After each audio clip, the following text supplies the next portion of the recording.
Aquest dijous seguim amb les entrevistes als portaveus dels grups polítics en representació a l'Ajuntament de Premià de Mar.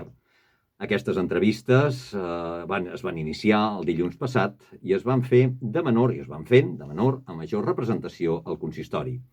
Així avui és el torn d'Andreu Montbrú, de Crida Premianenca. Andreu, benvingut.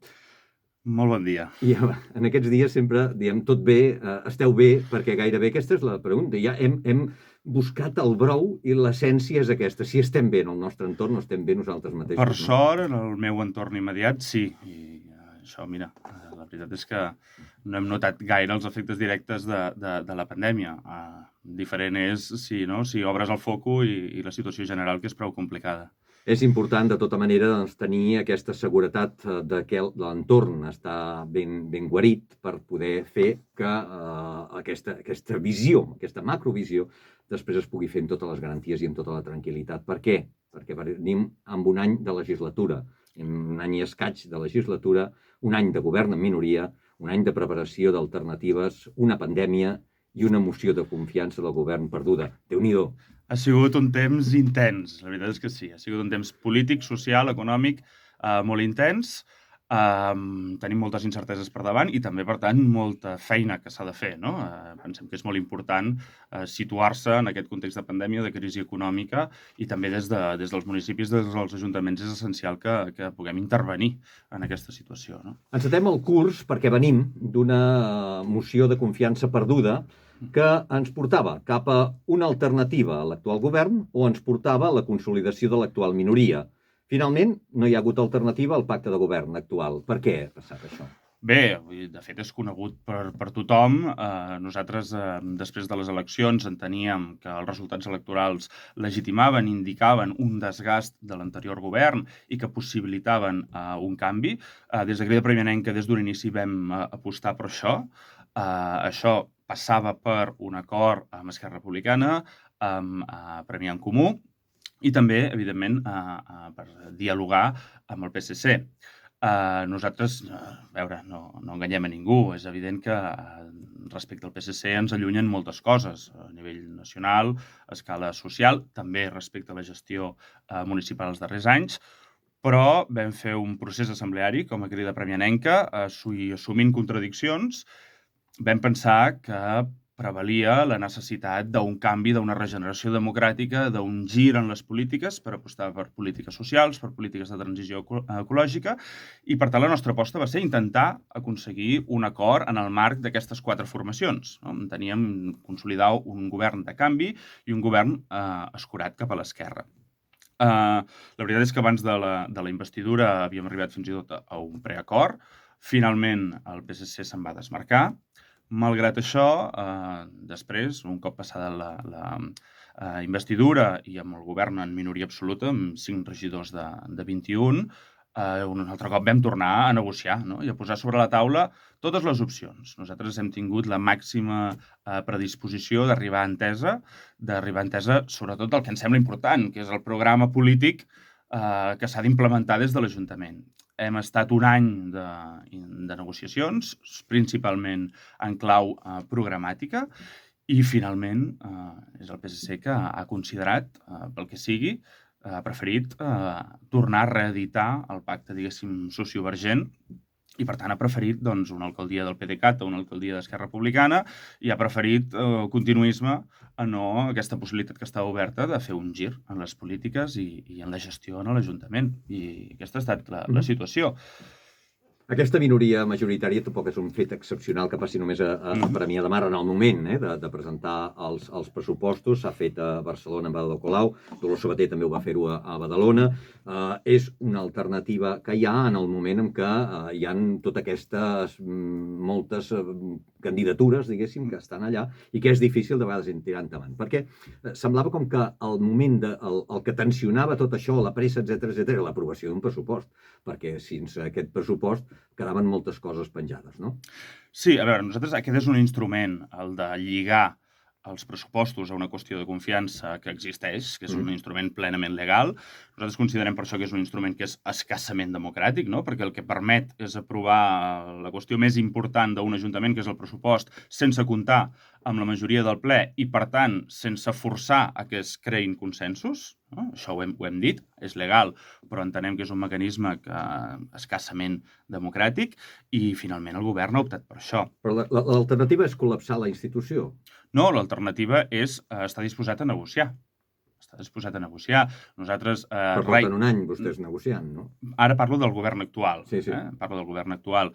Nosaltres els comptes que se'ns presenten ara són uns comptes continuistes. Enteníem que eren uns comptes que eren pre-Covid, vull dir que el govern havia dissenyat abans de la pandèmia, que no hi havia hagut disposició a negociar les diverses mesures que des de l'oposició, no només aquest any, sinó en anys anteriors, havien posat sobre la taula. De fet, per això feia més de 2 anys que no teníem pressupostos, no? I entenem que no hi ha hagut aquesta voluntat de fer un pressupost que s'adequés a la situació actual, que recollís un necessari pla de xoc social. Nosaltres enteníem que això era una qüestió essencial, que, per exemple, abordés qüestions tan sensibles com la de l'habitatge. De fet, el pressupost que finalment s'ha aprovat, inicialment, hem de veure ara les al·legacions i com acaba tot plegat, no? Però el pressupost aquest que s'ha aprovat inicialment en minoria a través de la qüestió de confiança és un pressupost que, per exemple, redueix els diners que destinem a polítiques d'habitatge, no? Estava previst la tardor passada dotar amb més de 300.000 euros per habilitar uns habitatges per emergències i això ha caigut del pressupost, no? Són uns pressupostos també en què entenem per la mala gestió que ens ha portat a incomplir sistemàticament la regla de la despesa i a tenir fins a 2 cops un pla econòmic i financer, són uns pressupostos en què tampoc no hi ha inversions. No? Respecte als últims que s'havien aprovat, aquests tenen 4 milions d'euros menys en inversions. No? I això entenem doncs, que deixen l'Ajuntament amb poca capacitat en un moment d'emergència per fer front als grans reptes que tenim com a ciutat. Grans reptes i excepcionals reptes ara mateix, perquè estem vivint un temps de convulsos, unes situacions realment extraordinàries a causa de la pandèmia del Covid-19. Hi va haver un moment, el 13 de març, en què vam teletreballar, vam aturar-ho tot, i en aquell moment partits polítics, voluntaris, tothom hi va deixar-hi el que va poder en aquells moments. Com es va viure des de Crida Premianenca?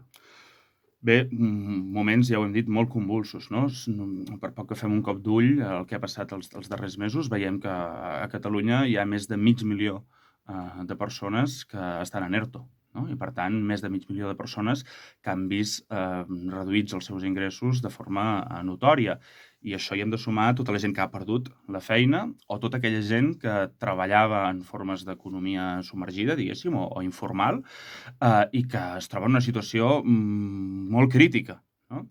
Entenem que en tot aquest temps segurament tampoc s'ha prioritzat prou el que consideràvem essencial, que són, per exemple, els serveis públics. No? Una de les coses que patim ara, ho vèiem en el col·lapse dels hospitals, ho hem vist en la gestió, en la situació dels centres residencials, no? En què s'han externalitzat i com s'ha precaritzat les condicions en aquests centres residencials, i això ha tingut un efecte fatal en el context de pandèmia, i ho veiem ara, per exemple, a l'inici de curs escolar, no? La manca de recursos que té l'escola pública per fer front a aquesta situació que vivim i per reduir les desigualtats educatives, que em sembla que és el que seria essencial. No? Però ai, resulta que no tenim competència per fer coses d'aquestes i llavors això pot arribar a ser, no sé si un escut, o el que realment no existeixen aquestes competències. Però què es podria millorar en la gestió i en l'àmbit local d'aquest episodi que hem viscut? Bé, nosaltres pensem que hem de treballar com en 4 eixos, i així ho hem proposat, i les mesures, les propostes, les mocions que hem presentat els darrers mesos anaven encaminats a treballar aquests 4 eixos. En primer lloc, la qüestió de la salut, no? La salut pública. I salut pública vol dir, mira, com vam fer a l'inici de la pandèmia, atendre, localitzar des de l'Ajuntament i facilitar, per exemple, EPIs o facilitar mascaretes, gels, informació a aquelles persones vulnerables. No? Des de l'Ajuntament podem també donar suport als centres residencials. Des de Crida vam presentar una moció que es va aprovar en el ple des de l'Ajuntament, encara que no sigui competència directa, però sí que podem facilitar formació, podem posar personal de l'Ajuntament perquè faci formació, perquè coordini, perquè alerti de les mancances que hi ha. Podem facilitar també equips de protecció en els centres residencials. En l'inici del curs escolar, doncs, fer tot el possible des de l'Ajuntament per facilitar espais, no? Habilitar els espais municipals que siguin necessaris, per dotar de recursos, per exemple, en el temps de migdia, en els extraescolars, per dotar de formació. Podem fer moltes coses si tenim una visió d'un pla educatiu de ciutat, no? Un projecte educatiu de ciutat. Per tant, en primer lloc, tot el que té a veure amb la salut. En segon lloc, tot el que té a veure, entenem que és necessari que hi hagi un pla de xoc social. Pla de xoc social en el que han de participar totes les administracions, però també els ens locals. Nosaltres és cert que tots els grups vam acordar mobilitzar extraordinàriament, no? Diguéssim, una mobilització extraordinària de l'estalvi de l'any anterior. Però considerem que això és insuficient, no? Destinar aquests recursos, posar-los tots a ajudes a les famílies, no és suficient. El pla de xoc social ha d'incloure també, nosaltres proposàvem, per exemple, ajudes concretes sobre habitatge, que hi hagués línies d'ajut per l'habitatge o pels subministraments bàsics. Considerem també que cal reforçar més els serveis socials. Considerem que calen polítiques comunitàries, no? Per tant, en segon lloc, pla de xoc social. En tercer lloc, la qüestió de la transició ecològica. Estem en una situació de crisi, una situació de pandèmia, però tothom ens alerta des de la ciència, des de l'ecologisme, des de la política, des de l'economia, que el que pot venir serà pitjor i tot del que estem visquent ara si no fem alguna cosa per canviar el model de consum, el model de producció, i no fem una aposta forta en clau ecològica. I, per tant, reformar el sistema de recollida de residus, apostar per les energies renovables, l'espai públic, pacificar transport públic. Hem presentat, per exemple, no? Des de Crida, fa temps que reivindiquem incorporar-nos a la zona 1, mentre no s'implementa la T-mobilitat. Reivindiquem reforçar les línies d'autobús interurbà, no? Reivindiquem pacificar carrers. Per tant, en tercer lloc, la qüestió de transició ecològica. I per últim, la quarta gran cosa que podem fer, i que sí tenim competències, no? És l'enfortiment comunitari. Nosaltres, enfortiment comunitari, què entenem per això? L'administració no arriba a tot arreu, i això ho hem vist també en temps de pandèmia, no? Per exemple, aquí a Premià, iniciatives com la xarxa d'aliments que es va crear, no? I que tenia les persones més vulnerables per facilitar, doncs això, aliments i productes bàsics. Doncs des de les administracions donar suport a les entitats, donar suport als moviments socials, a la gent autoorganitzada, que arriba allà on no arriba l'administració, no? O, per exemple, l'àmbit de la cultura. L'àmbit de la cultura, que és un dels àmbits més castigats, no? Nosaltres dèiem, entenem que la festa major no es pot celebrar en condicions normals, això és evident, no? No hi poden haver multituds al carrer, però sí que podem, per exemple, apostar per cultura en petit format, no? Hi ha molts pobles de l'entorn que estan programant en petit format i això també ajuda al sector cultural. O podem destinar els recursos que no gastarem en festa major a subvencionar, a donar suport als projectes de les entitats, projectes en els barris, per exemple, no? Per tant, nosaltres pensem que hem de treballar en aquests 4 eixos. Salut pública, pla de xoc social, canvi de model econòmic, sobretot amb mirada en transició ecològica, i enfortir el teixit social, les entitats, els moviments socials. Això és, posant l'òptica més oberta, anem a concretar, anem a posar, anem a veure coses que ens han col·lapsat o que hem vist que ens sorprenien. Una de les coses, jo crec que ens va sorprendre més aquests dies de reclusió, etc., va ser les notícies que ens arribaven de Canamell. Era extraordinari tot allò. S'ha quedat com una mica penjat i tot plegat, però quan parlàvem de 80 morts, si ens els imaginem un al costat de l'altre, realment és esgarrifós.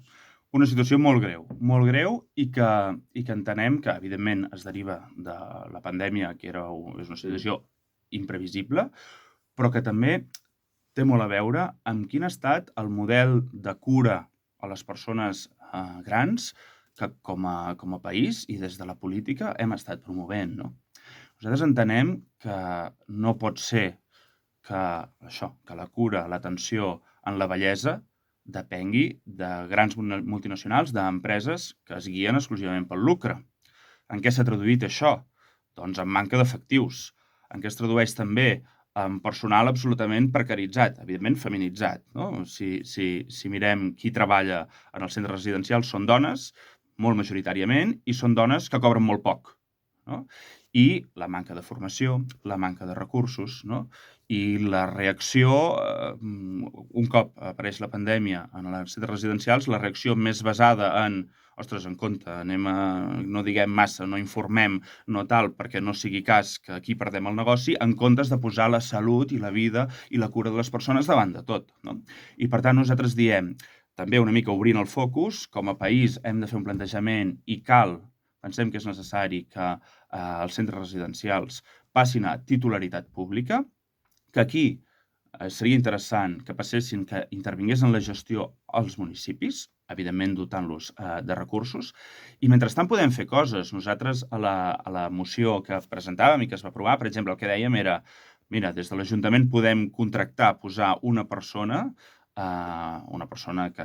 d'infermeria, que el que faci és coordinació, que el que faci és formació, que el que garanteixi és que tots els centres residencials tenen els EPIs suficients, no? I, evidentment, que tot allò que té a veure amb la salut, la supervisió mèdica en els centres residencials estigui a mans de l'àrea bàsica de salut i no en mans privades.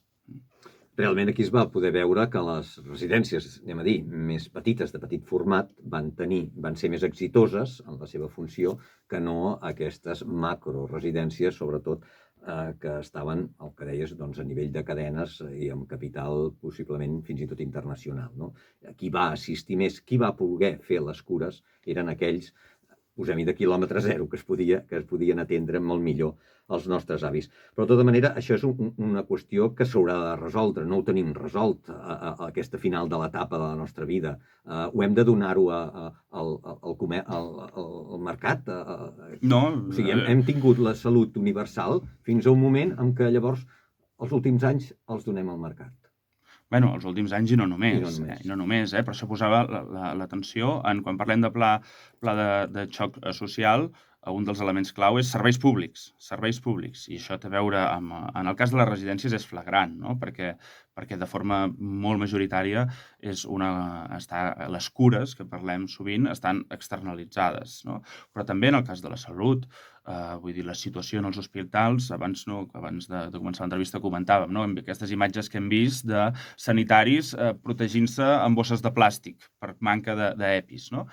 Doncs aquesta situació de col·lapse, aquesta situació de manca d'efectius, aquesta situació en què s'exigeix una abnegació i un sobreesforç en el personal sanitari molts cops sense pagar les hores extra, això ve de molt de temps de determinat tipus de polítiques de retallades en els serveis públics. El mateix parlava, no? Amb l'educació pública, són els dos grans pilars, l'educació i la salut, i per tant hem de fer una aposta per reforçar els serveis públics i des dels municipis en tot allò que sigui possible.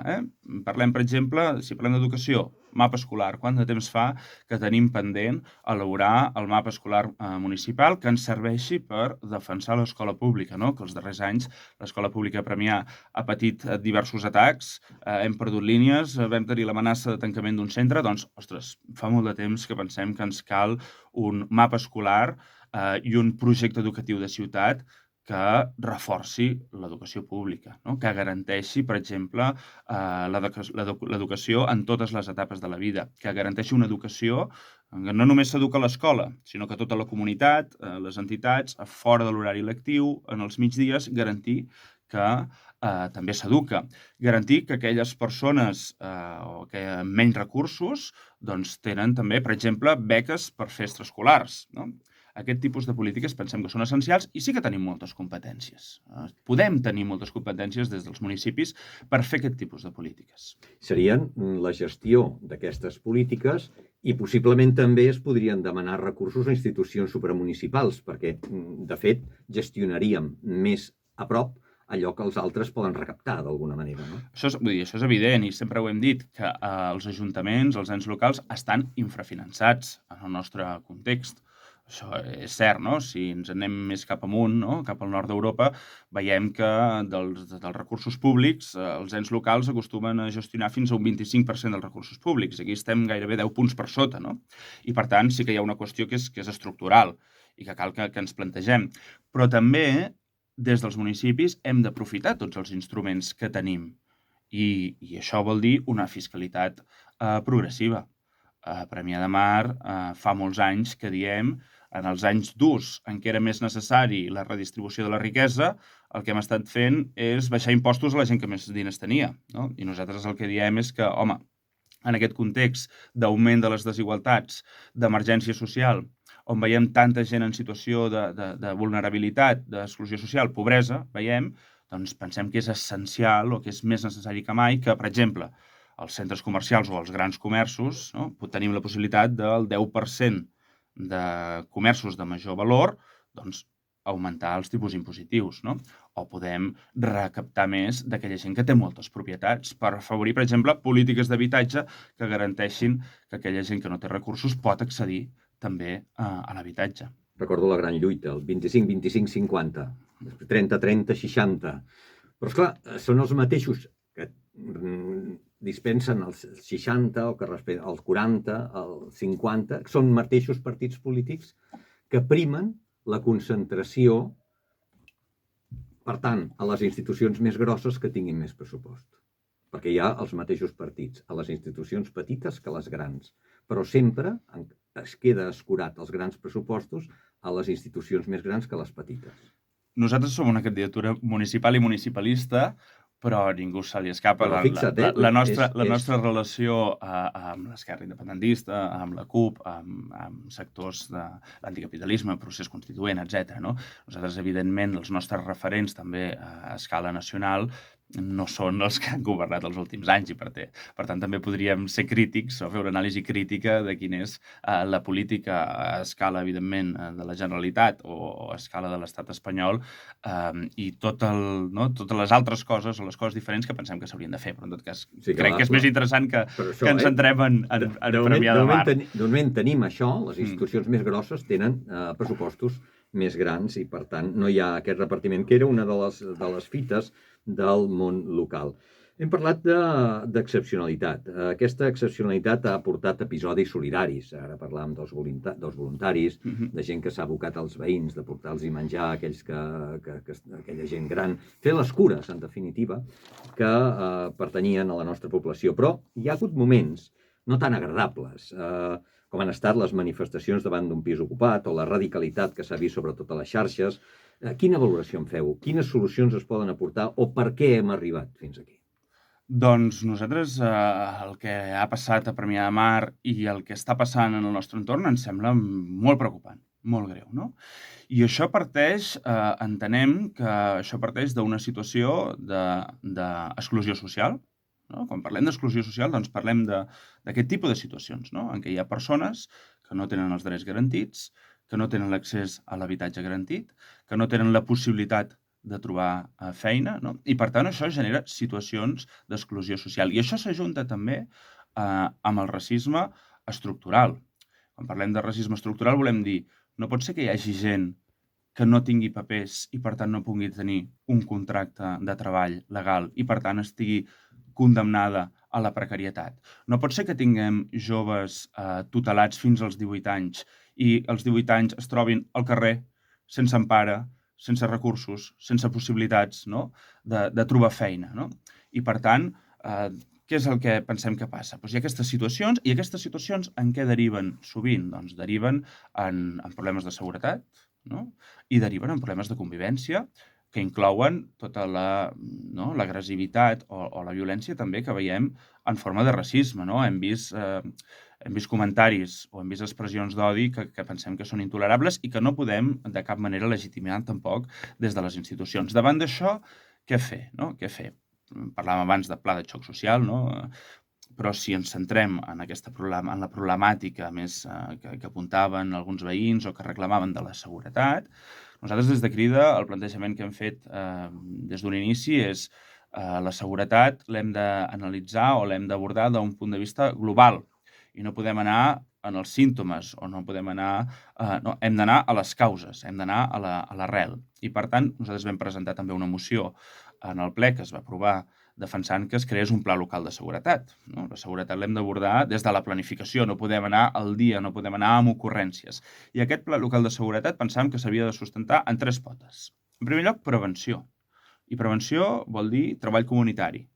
Prevenció vol dir polítiques socials, garantir l'accés a l'habitatge a tothom.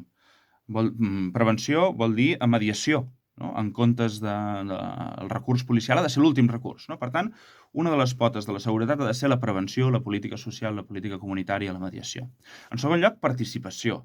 Si hem de parlar de seguretat, hem de parlar entre tots i totes. I això vol dir que si hem de parlar de la inseguretat que pateixen les dones, ho hem de fer a la taula de gènere. Si hem de parlar de les problemàtiques de seguretat de la gent gran, doncs, escolta, parlem-ho amb la participació del Consell de Gent Gran. I, per últim, efectivitat policial. És evident que hi ha situacions, no? Si es donen furts, si es donen delictes, hi ha d'haver una intervenció policial. Això a ningú se li escapa. Ara bé, ha de ser una intervenció policial eficaç i eficient. I això en què es tradueix? Es tradueix en coordinació entre els cossos de seguretat, es tradueix en un altre model policial, per exemple, que aposti per la proximitat, no? I que pugui també fer, per tant, tasques preventives. I en això estem treballant. Tenim creada la taula de seguretat, des de Crida vam presentar aquesta moció per crear un pla local de seguretat i creiem que hem d'anar cap aquí, cap a apostar per la prevenció, les polítiques socials, per la participació, una participació més àmplia, no? Una de les coses que pensàvem és, ostres, la taula de seguretat segurament hauria de ser més plural, hauria de ser més diversa, no? Si estem en una taula de seguretat en què no hi ha cap persona racialitzada, difícilment farem polítiques per combatre les formes de racisme o per garantir la inclusió de tots els veïns i veïnes de Premià de Mar, no? Per tant, la diversitat, és important que hi hagi diversitat en la taula de seguretat i estem treballant això, tots els grups aportant propostes, també les associacions de veïns que han fet diverses propostes, moltes de les que anaven en aquesta línia, no? Mediació, polítiques socials, etc. I en això estem. Hem de donar una pinzellada també parlant de la vivenda, importantíssim. La llei d'arrendaments que va sortir al Parlament. Podrà ser una alternativa a això? I els demanàvem als diferents grups que es van posicionar al Parlament, alguns en contra, alguns amb abstencions, vostès afirmativament. Pot ser una sortida o pot pal·liar una mica aquest problema de la vivenda? No deixa de ser un pedaç. Evidentment, nosaltres fem una valoració molt positiva que reguli el lloguer, sobretot en aquells llocs en què el lloguer està més tensionat, és a dir, en què els preus del lloguer estan molt per sobre d'aquest 30% que recomana com a màxim, no? 30% de la renda dels ingressos d'una família destinada a l'habitatge. A molts llocs està moltíssim per sobre, no? 60, I més i tot, no? Per gent que té els sous, només hem de veure això, el que parlàvem abans, més de 500.000 de persones en ERTO, ple de gent que ha perdut la feina, precarietat laboral galopant, no? I per tant, la regulació dels preus de lloguers és essencial. I això es fa a l'entorn europeu, a les principals ciutats europees. Ara bé, no deixa de ser un pedaç, no? I cal anar molt més enllà. L'única manera de garantir l'accés a l'habitatge és que existeixi un parc públic d'habitatge. En aquest sentit, nosaltres fa molt de temps que també des d'escala local fem propostes d'habitatge, no? Hem parlat de cens d'habitatge buit. Hem fet propostes per mobilitzar aquest habitatge, per regular els pisos turístics, per destinar ajudes al lloguer per l'emancipació de joves. Ara, per exemple, amb aquesta campanya que hem tingut de criminalització de l'ocupació, com si això fos la causa i no un símptoma, no? Una derivada de la dificultat d'accedir a l'habitatge. Doncs pensem que s'ha de fer una anàlisi, proposàvem ara fa poc, no? En el marc de la taula de seguretat i convivència, dèiem el que hauríem de fer no és privar del padró, com sembla que alguns partits volen fer, aquelles persones que estan en situació més vulnerable. Perquè això l'únic que estem fent és anar en contra de la llei i privar de drets fonamentals, per exemple, a famílies amb fills que ocupen el pis d'un banc perquè no tenen accés a l'habitatge. No podem privar-los del padró. El que hem de fer és, primer de tot, tenir dades. És a dir, saber quantes persones a Premià de Mar viuen en situació d'ocupació irregular d'habitatge. A Sabadell van fer això i van trobar que gairebé un 1,5% de la població de Sabadell estava en aquesta situació. Això a Premià de Mar serien 300 o 400 persones. I amb les dades, coneixent cada casuística, intervenir. Per exemple, en la majoria d'ocupacions, que més del 85% d'ocupacions són de grans tenidors, és a dir, de banca o immobiliàries, doncs aquí l'administració el que podem fer és mediar per aconseguir un lloguer social. En els altres casos, doncs, des de serveis socials, intervenir per garantir alternatives habitacionals a aquelles persones que es troben en situació de màxima vulnerabilitat, no? Andreu Montbrú, l'actual sacseig social que ens ha portat la Covid ens ha de servir per millorar la nostra societat. Quines seran les línies mestres, de manera breu, en un minut, que marcaran la vostra feina des d'ara en endavant? Abans ho apuntava, no? Les línies mestres són 4. Salut pública, no? I per tant insistirem molt en què, sobretot residències, educació, persones vulnerables a espai públic, hi hagin totes les mesures que garanteixin un control de la pandèmia. Pla de xoc social, i això passa per reforçar serveis públics, per garantir ajuts a aquelles persones més vulnerables, pel treball comunitari. Transició ecològica o nou model econòmic des del punt de vista de l'ecologisme, de les cures, no? I per tant apostar per l'economia social i solidària, per la transició energètica, per la pacificació de carrers, no? I enfortiment dels vincles comunitaris. Donar suport a la xarxa d'habitatge, en allò que té a veure amb l'habitatge, a la xarxa d'aliments, donar suport a les entitats culturals del poble, donar suport, no, a totes aquelles iniciatives de la gent autoorganitzada que el que fan és, allà on arriba l'administració, garantir des de l'autoorganització que es compleixen drets fonamentals. I aquestes són les 4 línies en les que des de Crida estem treballant. Ho volem fer, evidentment, amb la resta de forces d'esquerres, sobretot. Nosaltres sempre hem apostat, o pensem que és necessari Premià de Mar, que està esgotat el govern o l'actual gestió de l'Ajuntament i, per tant, seguirem treballant en aquest marc, evidentment, oferint-nos en el govern actual en totes aquelles polítiques que vagin en aquestes línies, però treballant de cara a una alternativa en clau ecologista, feminista, republicana, polítiques socials, etc. Andreu Montbrú, moltes gràcies per aquest entossudiment en defensar els vostres principis. Moltes gràcies per tots plegats, perquè els que estan al consistori han de representar i han de presentar les seves idees, perquè així tots plegats ens sentim part d'aquesta gestió que fem entre tots. Andreu Montbrú, moltíssimes gràcies. Moltes gràcies a vosaltres.